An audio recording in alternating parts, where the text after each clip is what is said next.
Bueno, vamos a hablar ahora de la sana crítica. La sana crítica es un proceso de análisis probatorio y un estándar probatorio que busca un método que explica un método que debería seguir el juez para efectos de realizar el análisis probatorio en la sentencia.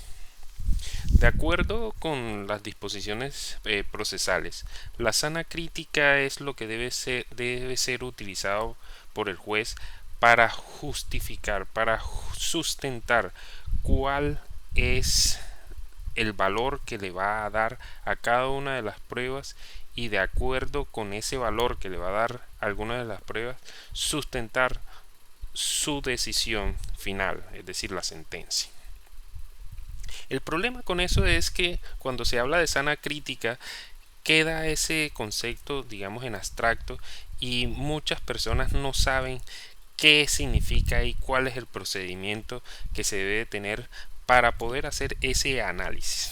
En primer lugar, cuando estamos hablando de sana crítica, se le dice al juez, usted puede tomar la decisión, puede realizar el análisis de las pruebas para recrear los hechos o la narrativa de cada uno de los casos.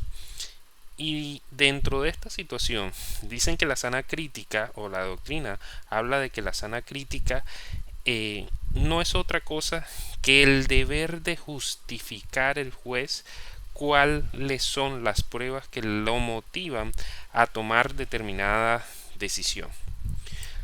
Otra parte de la doctrina dice que la sana crítica le ayuda a reconstruir al juez los hechos del caso y determinar de cuál es de la versión del demandado o del demandante tiene en cuenta el juez, porque también ahí viene un tema, son dos versiones iniciales, la del demandante y la del demandado, pero el juez puede no solamente tomar una u otra, sino que puede crear una tercera.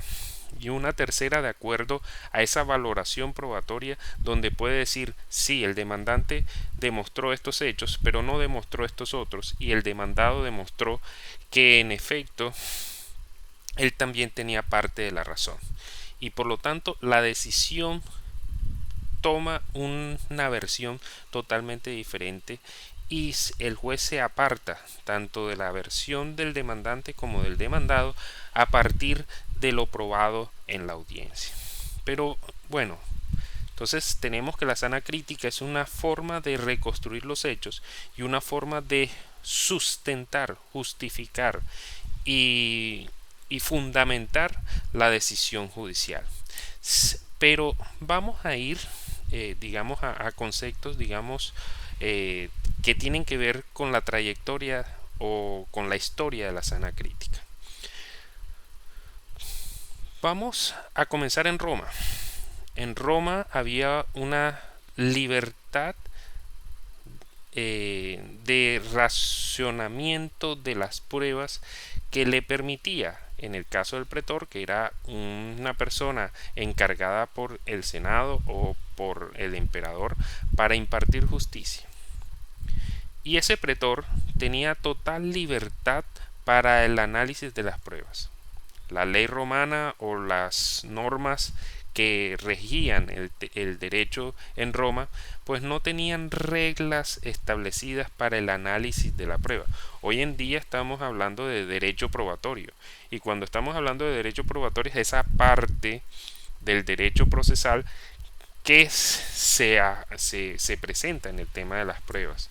Entonces, en el derecho probatorio tenemos principios del derecho probatorio y tenemos reglas del derecho probatorio. Reglas como por ejemplo la regla de exclusión, las nulidades, el debido proceso. Todas estas reglas que tienen aplicación en el derecho probatorio.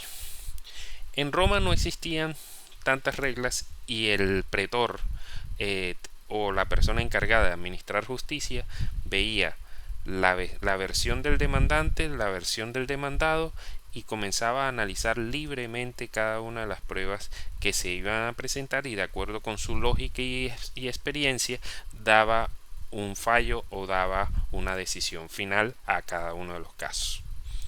Resulta que eso comenzó a verse de una manera arbitraria, es decir, prácticamente la persona que tuviese tanta libertad para valorar las pruebas podía cometer arbitrariedades.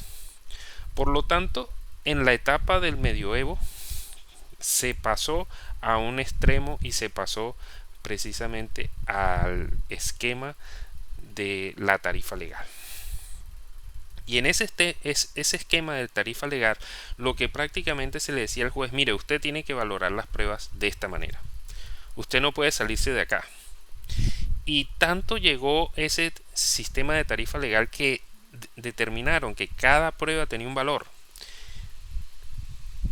para que debía tener el juez para cada una de las pruebas, y así, digamos, el análisis de las pruebas terminó siendo una sumatoria, una multiplicación de números que sumaban y restaban y determinaban quién era la persona que había ganado de acuerdo con esa sumatoria que tenía cada una de las pruebas. Entonces, por ejemplo, se le asignaba un 50 puntos a una confesión.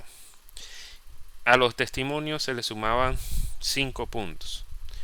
A los peritos se les sumaban 15 puntos.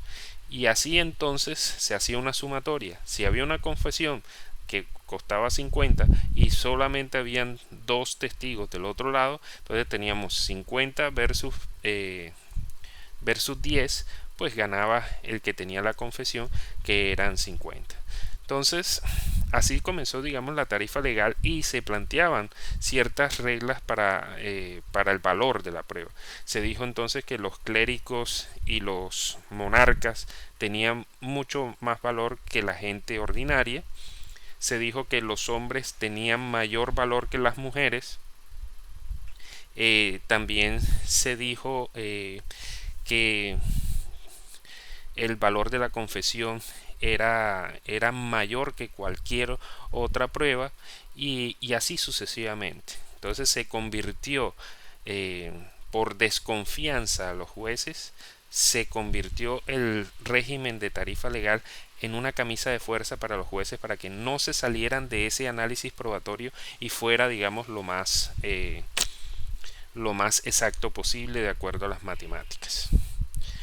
Posteriormente surge un sistema del comunismo, donde se plantea así un sistema inquisitivo, un sistema de búsqueda de la verdad, de que se buscaba, digamos, la confesión también, pero ahí el tema del régimen comunista es que los jueces no solamente estaban regidos para llevar a cabo los procesos y para analizar las pruebas, sino que tenían unos fines y unas directrices, no solamente para el caso, sino la trascendencia del caso dentro de un régimen comunista. Es decir, los jueces tenían en sus hombros el peso de proteger el régimen comunista y los fines del derecho comunista. Por lo tanto, si estábamos hablando de proteger la revolución, pues tenían que tener los fines de la revolución pendientes dentro de, digamos, de sus decisiones. Cuando nosotros pasamos ya al sistema de tarifa legal, encontramos varias cosas que tienen que ver con cada una de esas etapas. Se dice que inicialmente el juez tiene libertad probatoria, libertad de razonar o de valoración de las pruebas. Sin embargo, después, cuando uno va a ver, digamos, cada una de las pruebas, se encuentran con ciertas directrices que envía el legislador para la valoración de las pruebas. Y eso se parece mucho al sistema de tarifa legal. En el Código General del Proceso en Colombia tenemos algo que es la confesión ficta o la confesión presunta. ¿Qué es lo que ocurre? Si la persona le hacen una pregunta y una pregunta asertiva y no la quiere contestar, rehúsa contestarla, o da una respuesta evasiva, pues entonces el juez puede tomar esa respuesta como una confesión ficta o presunta. Igualmente, si la persona no se presenta a la audiencia y se había hecho un interrogatorio con preguntas asertivas, también se entiende que habría una confesión presunta en esos casos. Si la persona no se presenta y no había, digamos, un interrogatorio asertivo, entonces se dice que es un indicio grave en su contra. Si la persona es citada a una audiencia de conciliación y no se presenta, se entiende que hay indicio grave en su contra. Entonces, fíjense que seguimos con algunos parámetros probatorios de acuerdo con la tarifa legal, con lo que son las presunciones probatorias, que admitirán prueba en contrario, claro, y el juez deberá sustentar si aplica o no aplica esas presunciones probatorias, donde tendrá la carga argumentativa de decir no la aplico aquí porque tengo otra prueba que me implica otro raciocinio. Por otra parte, tenemos algo del sistema del comunismo. Si usted quita el régimen comunista y coloca ahí el Estado social y democrático de derecho, entonces se va a dar cuenta que en efecto el juez puede valorar las pruebas, pero no puede desconocer los principios del Estado social y democrático de derecho. ¿Cuáles principios? Pues principios del debido proceso, principios de regímenes democráticos y de derecho, donde el juez no puede salirse de esos principios, con el principio de legalidad, el principio del debido proceso, la favorabilidad en materia penal, la favorabilidad en materia laboral. Entonces son principios que gobiernan el sistema jurídico y que deben aplicarse también en el derecho probatorio. Entonces ya no estamos hablando de un régimen comunista que hay que protegerlo, estamos hablando de un Estado social y democrático de derecho, una concepción de Estado particular que tenemos que defenderlo y tenemos que respetarlo. Entonces, cuando usted plantea, digamos, la sana crítica, encuentra en esos antecedentes unas bases en la aplicación. Y entonces llega y usted va a analizar, bueno, el juez deberá analizar las pruebas, el acervo probatorio de acuerdo con los criterios de la sana crítica. Entonces, ¿cuáles son esos criterios de la sana crítica? De acuerdo con los antecedentes, sería entonces tiene libertad, pero a su vez tiene presunciones legales en el análisis de las pruebas. Y por otra parte tiene que respetar todos los principios y normas del Estado social y democrático de derecho. Entonces, cuando se habla, digamos, de la sana crítica, tenemos que tener en cuenta esos antecedentes. También en la sana crítica se habla de el juez tendrá que utilizar criterios de la lógica y criterios de los criterios de la lógica y el criterio de la experiencia. Entonces, el juez tendrá que utilizar esos dos criterios. Entonces, ¿qué es la lógica? La lógica podríamos asimilarla en derecho probatorio como coherencia. De ahí que el juez tenga que analizar siempre la coherencia. ¿Y la coherencia de qué? Si tiene dos posiciones, la del demandado y la del demandado, tendrá que analizar cuál es la más coherente y qué es lo más coherente de lo probado. Les pueden presentar 3 testigos, pero todos esos testigos se están contradiciendo. Esas contradicciones tiene que tomarlas el juez, tiene que valorarlas y luego de valorarlas tendrá que establecer una lógica, una coherencia entre lo que han dicho los testigos para valorar lo que realmente ocurrió. Entonces, esa es la parte lógica, y viene entonces la parte de la experiencia. En la parte de la experiencia son reglas de la experiencia, todo lo que sube tiene que bajar. Entonces, si alguien dice, es que él disparó al aire y no quería matar a nadie, sí, pero es que disparó al aire en una ciudad, en una bala que la experiencia establece que todo lo que sube tiene que bajar, pues necesariamente es posible que cuando esa bala baje y estamos en una ciudad, pues vaya a lesionar a alguna persona. Entonces las leyes de la experiencia también la tiene que tener el juez. Por ejemplo, si se dice es que la persona que mató a ella se puso una máscara y disparó sin ningún tipo de contemplación, estaba caminando bien, tenía bien los sentidos, mientras que el supuesto sospechoso era una persona que había tomado, que estaba borracha y se estaba tambaleando. Entonces, a pesar de que se puede determinar que esa persona sospechosa tiene unas características muy similares a la persona que mató, se puede concluir también que no pudo haber sido la misma, porque una persona que está bajo el influjo del alcohol no encuentra un equilibrio muy estable al momento de caminar. Entonces, esas son las reglas de la experiencia. Y cuando nosotros vamos a hacer el análisis probatorio, el juez debe tener un procedimiento. El procedimiento es, venga, voy a analizar el contenido de esta prueba individualmente. ¿Qué fue lo que dijo el testigo? ¿Qué fue lo que dijo el perito? ¿Qué fue lo que dijo el informante? ¿Qué fue lo que dijo la parte? Y analiza individualmente esa prueba. Pero no se puede quedar con el análisis individual de la prueba, sino que tiene que contrastar esa prueba con el resto de pruebas y con el resto del acervo probatorio.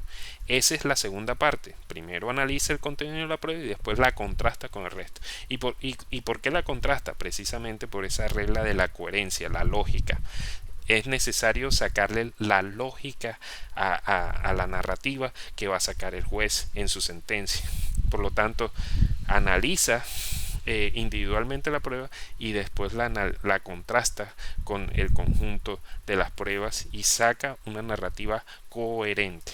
Y dentro de esa narrativa coherente también utiliza, digamos, las leyes de la experiencia. Pero hay que adicionar un tema adicional. Bueno, hay que adicionar el tema de la ciencia. El juez es un conocedor del derecho, pero el hecho de que sea conocedor del derecho no le implica ser conocedor de todas las ciencias, de tal manera que tiene que buscar un apoyo en matemáticos, en ingenieros, en médicos. De acuerdo con el caso, puede utilizar a un perito para efectos de que le ilustre, de acuerdo con la técnica, cuáles serían los efectos de determinado caso. Entonces, por ejemplo, si estamos hablando de un tema de que una persona mató a otra y dice, es que yo la maté y estábamos a 30 metros, él me venía a atacar y yo le disparé.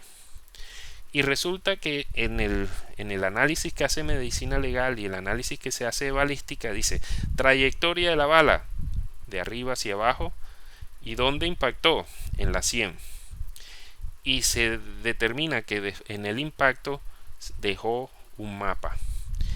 Y eso, de acuerdo con la ciencia, implica que la persona cuando fue ultimada o fue asesinada, el disparo provino de menos de 2 metros de distancia. Esto quiere decir que esa versión inicialmente del imputado es falsa de acuerdo con la ciencia. De tal manera que el juez tiene que tener en cuenta los dictámenes de la ciencia para poder establecer también una decisión. Entonces, no solamente son las leyes de la experiencia, la lógica, sino que también tiene que tener en cuenta las leyes de la ciencia. Pensemos, por ejemplo, en un caso. Llega Sherlock Holmes a un pueblo y encuentra un revuelo porque alguien se robó un caballo. La gente del pueblo determina que ese caballo tuvo que habérselo robado un extraño del pueblo. Y entonces capturan a un viajero y que se había quedado momentáneamente en ese pueblo y lo capturan. Y dice, este tiene que ser, porque en este pueblo nadie se roba, nadie pasa de largo, y tienen detenido al extranjero. Llega Sherlock Holmes y hace varias preguntas. Dice, bueno, ¿dónde estaba el caballo? En el granero. ¿En el granero hay perros? Sí. ¿Los perros ladraron? No. Entonces suelten al extranjero. ¿Cuál es el análisis lógico que hace Sherlock Holmes? Bueno, Sherlock Holmes dice, si los perros no ladraron, pues no se trataba de un extraño, sino de un conocido, y por eso los perros no ladraron, y por lo tanto, si estamos hablando de que el principal sospechoso es un extranjero y los perros no ladraron, pues no pudo haber sido ese extranjero. Es un análisis probatorio a través de indicios que se hace un análisis de acuerdo con las leyes de la experiencia para llegar a una conclusión. Entonces, ahí está dado, digamos, el tema de la experiencia, el tema de la ciencia y el tema de la lógica. La lógica es, como venía diciendo, ausencia de contradicción. Y ausencia de contradicción es coherencia. Hay que tener coherencia en la narrativa, y si falta la coherencia, pues en ese orden de ideas habría una mala valoración probatoria.